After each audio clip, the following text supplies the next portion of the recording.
Saudara, khotbah saya hari ini saya beri judul 9 kilometer ke Bethlehem atau 9 kilometers to Bethlehem. Nah saudara, kita ini senang sekali untuk tahu banyak hal. Kita selalu nggak mau kalah soal pengetahuan. Makanya seringkali kita kalau ngobrol sama orang tuh nggak mau kayak kelihatan ketinggalan gitu saudara. Bahkan cenderung sotoy kita ya. Saya akui kita semua seperti itu, saya seperti itu. Kalau orang tahu sesuatu kita nih harus nambahin supaya kelihatan lebih tahu. Kita suka melengkapi kalimat orang sebelum ia menyelesaikannya tanpa kita sadari. Ada cerita lucu saudara, beberapa hari lalu kami sekeluarga lagi mau makan siang. Jadi Sheila istri saya lagi mau masak nasi nih. Saya lagi siap-siap pergi beli lauk. Ternyata berasnya sisa sedikit saudara. Lalu dia bilang nanti pas beli lauk beli beras juga. Soalnya berasnya dia belum selesaikan tuh. Saya jawab habis, saya bilang gitu. Kayak kuis saudara ya. Terus dia bilang kalau nggak beli soalnya untuk makan buat kita bertiga nanti tidak. Saya jawab cukup. Terus dia komen saudara, kamu senang banget ya melengkapi kalimatku katanya. Dan di situ saya mengakui dan menyadari ternyata saya memang suka kelihatan tahu gitu ya. Suka kelihatan mengerti, saya minta maaf. Oke, sorry, saya akan belajar untuk lebih mendengar. Saya nggak pengen kelihatan lebih tahu lagi ya. Meskipun itu suatu proses, tapi saya berdoa kita semua belajar. Ini yang pertama ya, tidak suka pengen sok tahu gitu ya. Tidak suka ingin melengkapi kalimat orang, kita dengerin dulu. Kita cerna dulu baru kita menjawab. Amin saudara ya. Nah pengetahuan bukan berarti tidak penting. Apa yang kita tahu itu penting. Pengetahuan yang benar perhatikan adalah sarana Roh Kudus untuk mengerjakan hidup kita. Kita nggak anti pengetahuan saudara, tetapi pengetahuan saja tidaklah cukup.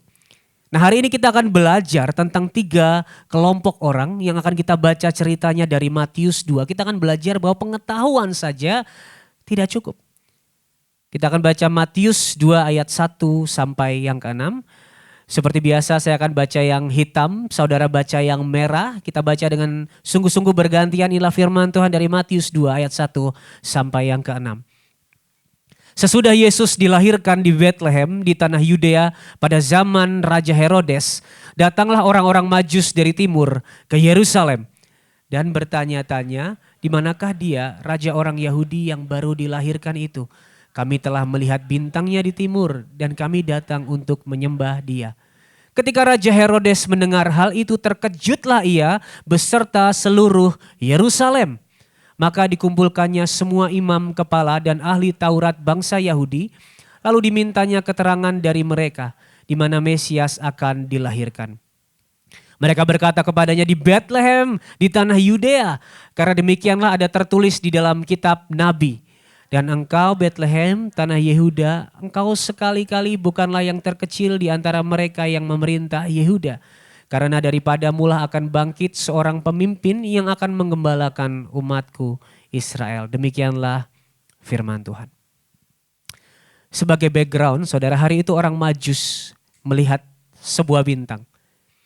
Dan mereka berjalan mengikuti bintang tersebut. Bintang ini adalah sebuah wahyu dari Allah hari itu ya. Untuk membawa mereka ke juru selamat. Mereka sampai di Yerusalem. Mereka menemui Herodes. Lalu mengutarakan maksud datang ke sana. Nah hari itu Herodes yang mendengar kabar tersebut, ia terkejut. Saking terkejutnya, ia memanggil para imam kepala. Ia memanggil ahli Taurat bangsa Yahudi untuk bertanya tentang hal tersebut. Ia bertanya ini maksudnya apa sih? Nah di dalam cerita ini ada 3 kelompok orang Majus, Herodes, dan imam kepala plus ahli Taurat. Kita akan melihat satu persatu 3 kelompok ini. Yang pertama adalah Herodes, raja yang takut kehilangan tahta.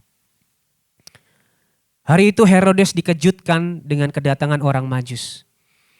Bukan karena kunjungan yang tiba-tiba, tetapi karena berita yang mereka bawa. Orang Majus berkata ada raja orang Yahudi yang baru lahir. Kami mau datang untuk menyembah dia.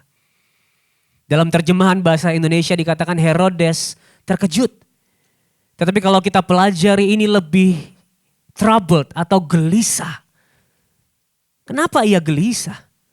Karena Herodes ini adalah raja yang selalu waspada terhadap ancaman yang diberikan kepada kekuasaannya. Dan hari itu mengerikannya terutama ancaman dari keluarganya sendiri. Sejarah menuliskan ia membunuh banyak anggota keluarganya yang ia curigai tidak setia. Kegelisahannya ini sebuah cerminan karakternya bahwa dia sangat mencintai tahta, mencintai kekuasaan. Bahkan ada istilah seperti ini, lebih baik jadi babinya Herodes daripada jadi keluarganya. Ternyata babinya Herodes lebih aman karena babi tidak bisa mengambil tahta dan kekuasaan. Tapi kalau keluarga, ya selalu curiga. Orang ini begitu haus kekuasaan. Sangat kejam, sangat bengis. Dan dikatakan begitu ia naik tahta, ia mulai memusnahkan banyak hal. Ia memusnahkan Sanhedrin. Ia membantai 300 pejabat istana. Ia membunuh istrinya dan ibunya. Putra sulungnya dan 2 putra lainnya. Ia lenyapkan semua. Demi menjaga tahtanya. Demi menjaga kekuasaannya. Dan dikatakan hari itu seluruh Yerusalem juga ikut gelisah. Kenapa? Karena mereka tahu pasti apa yang akan terjadi kalau Herodes mulai paranoid. Kalau Herodes mulai meledak karena mendengar ada seorang raja baru yang lahir. Hari itu Herodes bertanya kepada imam kepala, bertanya kepada ahli Taurat tentang Mesias. Bahkan ia juga panggil para orang Majus, dia berkata pergilah, selidikilah. Kalau sudah ketemu kabari aku. Dan dia bilang supaya aku bisa ikut menyembah. Tetapi sebenarnya di balik ia mencari tahu, ia kan cari tahu ya Mesias ini siapa, tertulis di mana, tolong selidiki. Ternyata ia mencari tahu karena takut kehilangan tahta. Ia tidak mau ada raja yang lain. Kenapa ia mau cari tahu? Karena setelah ia tahu, dia pasti membunuh raja yang baru lahir itu. Ia bilang mau menyembah, tidak benar-benar lahir dari hatinya. Dia tidak benar-benar ingin menyembah sang raja. Pada akhirnya dia tahu ada seorang Mesias yang lahir, ada seorang raja yang lahir. Tetapi tahu tidak cukup. Kita tahu saudara bahwa Tuhan Yesus adalah raja. Tetapi seringkali kita tidak mau dia naik ke tahtanya. Kita mau duduk di atas tahta kita. Seringkali kita tidak mau turun.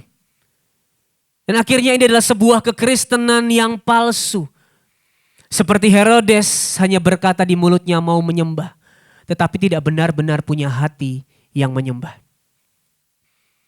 Dan terbukti. Kan akhirnya orang Majus pergi ke Yesus. Tapi gak balik untuk kabarin Herodes. Mereka memperdaya Herodes. Dan terbukti ketika orang Majus memperdaya Herodes. Herodes membunuh anak-anak di Bethlehem. Untuk jaga-jaga, siapa tahu yang aku bunuh ini ada Mesias yang baru lahir. Supaya tahtaku aman. Dan kalau kita bercermin, melihat menyelidiki hati kita seperti kata Selah tadi. Kita pun seringkali seperti Herodes. Kita hanya berkata bahwa Yesus itu Tuhanku, Yesus itu Rajaku. Mungkin kita tadi nyanyi, hanya Engkaulah Raja, segala Raja. Tetapi hati kita tidak mau turun dari tahta.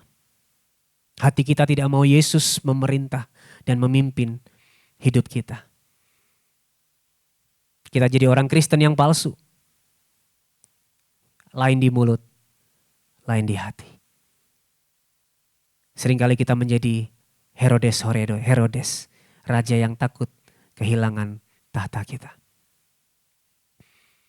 Dan yang pertama ini berhubungan juga dengan kelompok yang kedua. Yaitu imam kepala dan ahli Taurat. Rohaniwan yang tahu banyak tetapi tidak bergerak. Saudara, Herodes tadi kita ingat memanggil imam kepala dan ahli Taurat untuk bertanya tentang Mesias. Ia bertanya dan ingin menyelidiki tentang nubuatan yang mengatakan kedatangan Mesias. Herodes memanggil imam kepala dan ahli Taurat karena merekalah yang paling mengerti. Merekalah yang benar-benar tahu tentang nubuatan Mesias.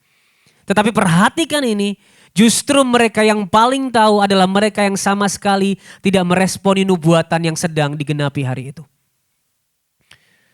Imam kepala ahli Taurat jawab dengan lancar ya. Menjawab dengan sangat yakin. Ada tertulis dalam kitab para nabi. Mereka hafal di Bethlehem, di tanah Yehuda, sang Mesias lahir. Mereka mengutip Nabi Mika, dan engkau Bethlehem tanah Yehuda sekali-kali bukanlah yang terkecil di antara mereka yang memerintah Yehuda. Karena daripadamu lah akan bangkit seorang pemimpin yang akan menggembalakan umatku Israel. Ini menunjukkan mereka sangat hafal, mereka mengerti tentang nubuatan Mesias. Tetapi ternyata dengan satu pertanyaan yang menggetarkan dari para orang Majus, hati mereka tidak bergerak untuk mendatangi sang Mesias yang dinubuatkan. Mereka penasaran pun enggak, saudara. Kadang kita enggak tertarik, enggak suka, tapi penasaran kita datang. Tapi mereka penasaran pun tidak. Walaupun teks tidak menyatakan secara eksplisit kenapa mereka enggak pergi ke Bethlehem. Tetapi jelas bahwa pengetahuan mereka tidak melahirkan respon. Dan kalau saudara baca di kitab Matius, ini sebuah tema yang Matius terus bongkar sepanjang Injilnya, bahwa mereka ahli Taurat ini adalah orang yang tahu banyak. Orang yang hafal, orang yang paling rohani, yang paling banyak mengerti, tetapi tidak percaya. Mereka tahu banyak hal rohani tetapi buta rohani di waktu yang bersamaan. Mereka sangat hafal tentang nubuatan, mereka ahli doktrin. Pengetahuannya begitu dalam terhadap firman. Dan kalau kita pikirkan secara logika, seharusnya yang paling tahu adalah yang paling pengen ngecek kebenarannya. Tapi sekali lagi tidak ada satu langkah pun yang mereka ambil untuk berjalan ke Bethlehem. Saudara, dari sini kita bisa melihat kondisi hati kita selama ini. Begitu banyak kita yang mengerti doktrin, kita yang paham teori tentang Tuhan. Begitu banyak kita yang hafal setiap kutipan yang Injili. Tetapi segala pengetahuan itu seringkali tidak menggerakkan hidup kita.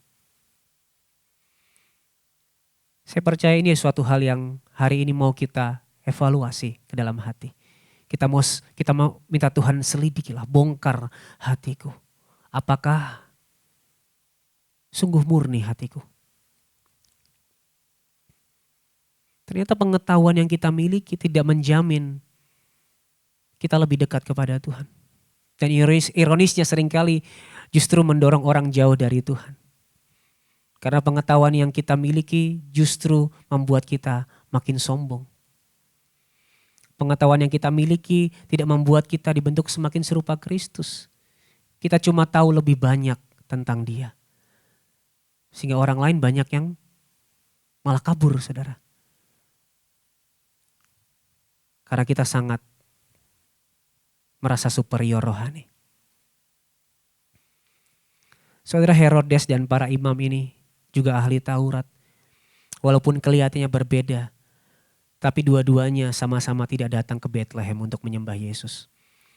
Herodes dari tidak tahu menjadi tahu, tetapi yang dipikirkan hanyalah tahtanya. Imam kepala ahli Taurat tahu banyak, tetapi mereka hanya berhenti di kegiatan religius. Mereka hanya berhenti di kegiatan yang rohani. Mereka hanya berhenti di ritual. Dan dua-duanya stay di Yerusalem. Saudara, kita suka berpikir dan merasa orang yang haus kekuasaan itu sangat jahat ya. Kita sering berpikir orang-orang yang gak mau dipimpin oleh Tuhan karena hal-hal duniawi itu parah banget. Kita memandang Herodes sebagai orang yang sangat buruk. Dan kita merasa lebih baik dari para Herodes ini. Di titik itu memang kita tidak sedang menjadi Herodes, tetapi kita sedang menjadi para ahli Taurat.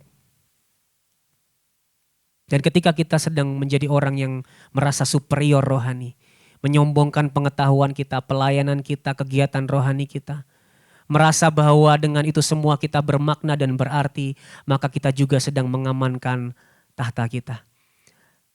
Tahta yang sama di mana Tuhan bukan yang menjadi raja, tetapi diri kita. Bahkan ketika saya menyiapkan ini, saya juga dipertobatkan melalui firman Tuhan. Saya melihat gereja kita melakukan pelayanan diakonia keluar sana. Saya merasa bangga dan melihat perayaan yang meriah itu jadi lebih buruk dari kita. Dan saya bertobat melalui firman ini. Bertobat dari superioritas rohani. Bertobat dari kesombongan rohani.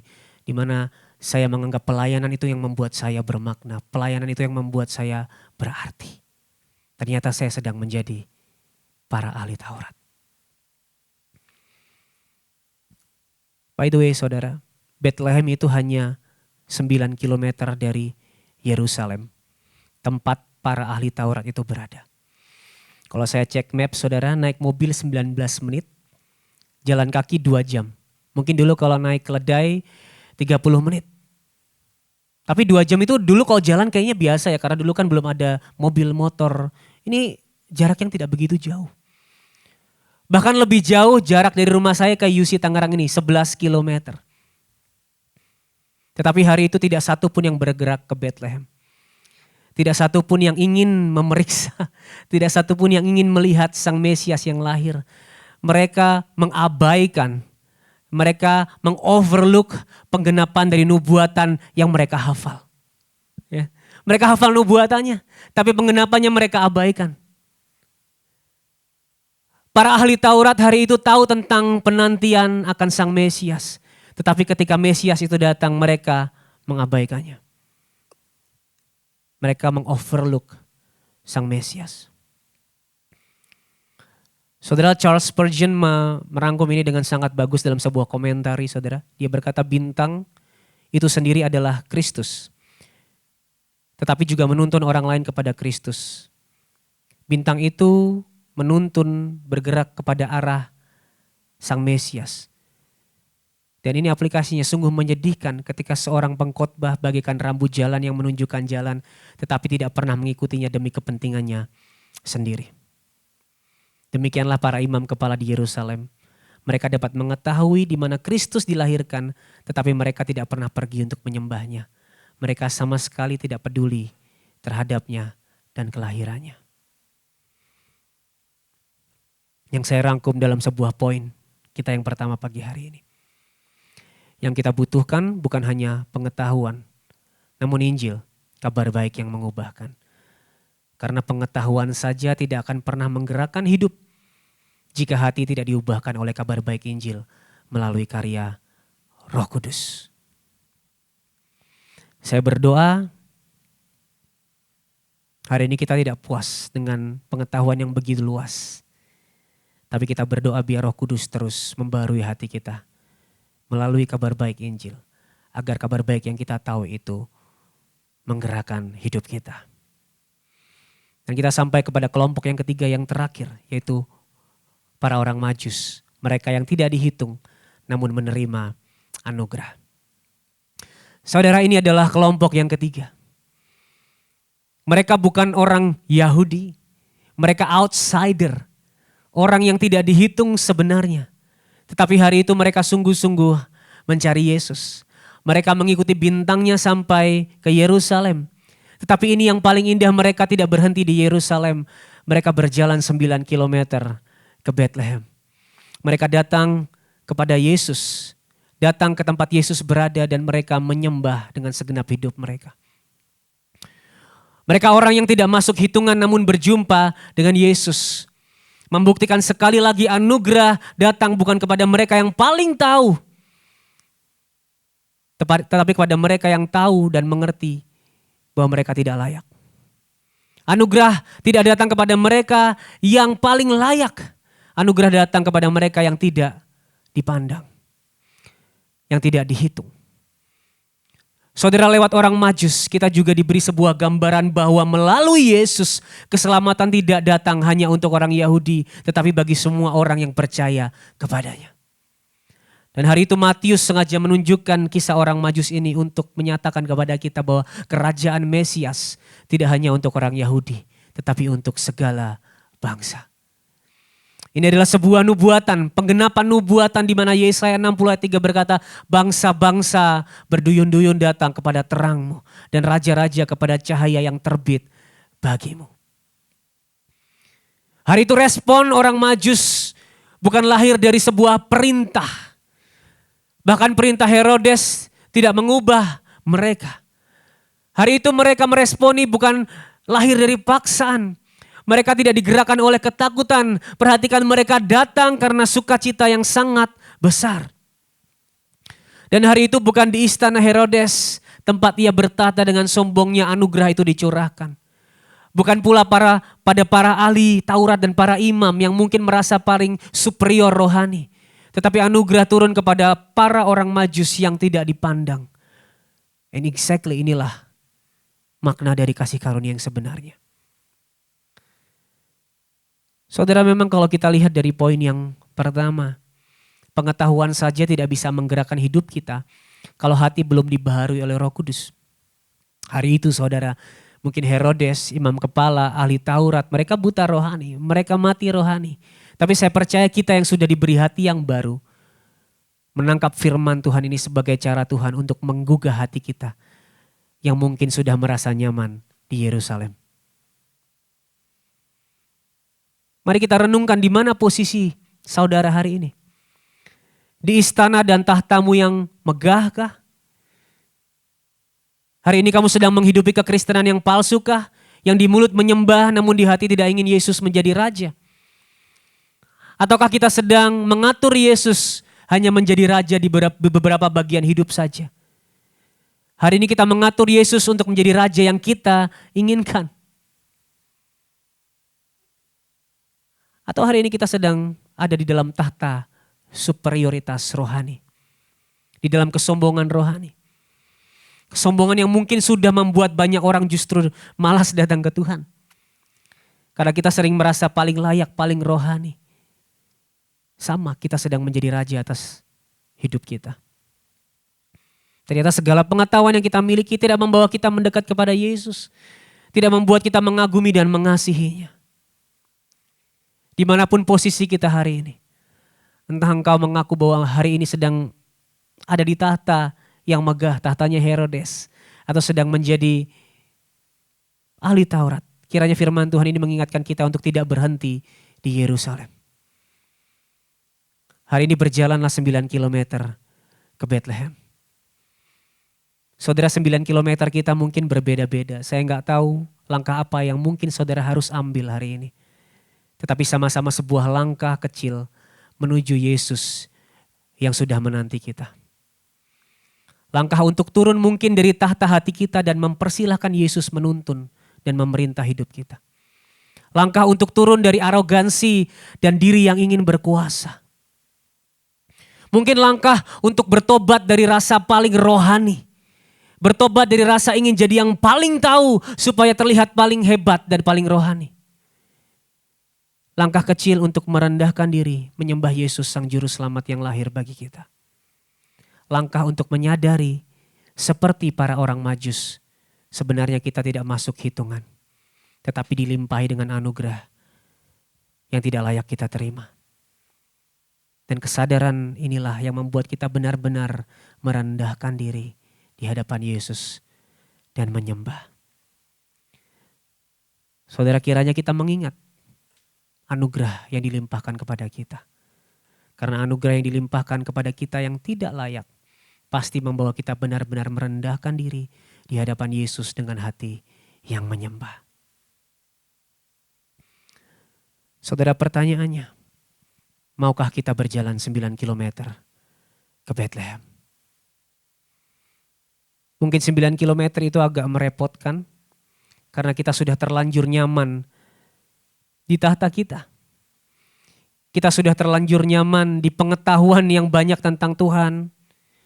Kita sudah terlalu nyaman di dalam kerohanian yang terlihat namun sebenarnya tidak membawa kita semakin dekat. Maukah kita berjalan 9 kilometer ke Bethlehem? Tetapi perlu kita catat bersama-sama. Perjalanan 9 kilometer ini bukanlah jalan keselamatan melalui usaha kita. Tetapi justru menegaskan bahwa kita bisa mencari Kristus hanya karena Kristus lebih dulu datang mencari kita. Hari itu orang Majus bisa berjalan ke Bethlehem.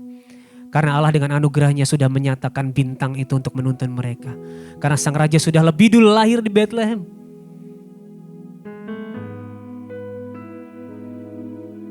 Saudara, Injil tidak berkata berubahlah dulu barulah Tuhan menerima engkau. Injil berkata lihatlah apa yang Kristus telah lakukan untukmu. Lalu datanglah ke Bethlehem. Saudara, sebuah langkah yang hari ini kita mau ambil untuk mendekat kepada Kristus. Sekecil apapun itu. Saya percaya ini adalah respon terhadap kasih yang lebih dulu datang mencari kita. Karena itu pertanyaan, maukah kamu berjalan 9 kilometer ke Bethlehem? Bukanlah sebuah pertanyaan yang penuh tekanan. Ini adalah seorang panggilan. Sebuah panggilan dari seorang bapa yang berkata, anakku, aku sudah datang jauh untuk mencari engkau. Sekarang datanglah kepadaku. Kalau kita masih berpikir untuk turun dari tahta kita adalah hal yang merepotkan dan terlalu jauh, maka pandanglah kepada Yesus. Yesus yang datang lebih dari 9 kilometer. Yesus datang sangat jauh buat kita. Ia datang dari kekekalan ke dalam waktu. Dari kemuliaan ke dalam kehinaan. Dari kemegahan ke dalam kerendahan. Dari tahta surgawi ke salib. Ia sudah lebih dulu datang kepada kita. Supaya hari ini dengan hati yang sudah dibaharui kita bisa datang kepada Dia. Saudara, kalau ini semua tidak membuat kita rela menempuh 9 kilometer bagi Dia, untuk menemui Dia, untuk mengenal Dia, saya tidak tahu lagi apa yang bisa menggerakkan kita.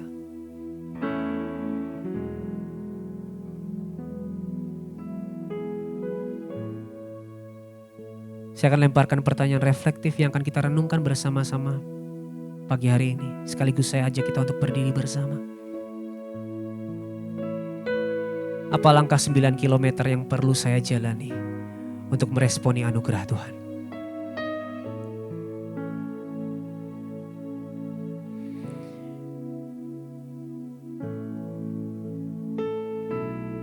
Mungkin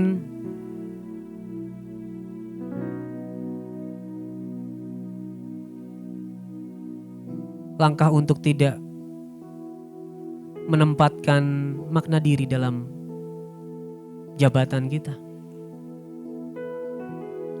Mungkin langkah untuk melepaskan pengampunan yang selama ini kita gak mau lepaskan.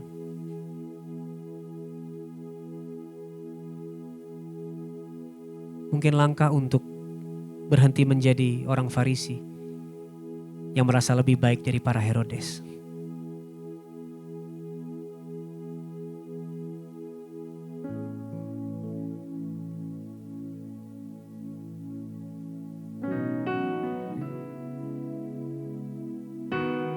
Saudara, ini bukan langkah yang mudah mungkin. Tapi saya berdoa kiranya anugerah Tuhan memampukan kita untuk menjalani 9 kilometer menuju Bethlehem. Kiranya dalam langkah-langkah kecil yang perlahan itu, yang kadang dalam 9 kilometer perjalanan itu kita terjatuh. Tapi justru di dalam perjalanan itu kita menemukan kembali bahwa perjalanan iman ini begitu indah dan penuh anugerah. Sebab di ujung perjalanan itu ada Yesus yang telah terlebih dulu berjalan jauh untuk mendatangi kita.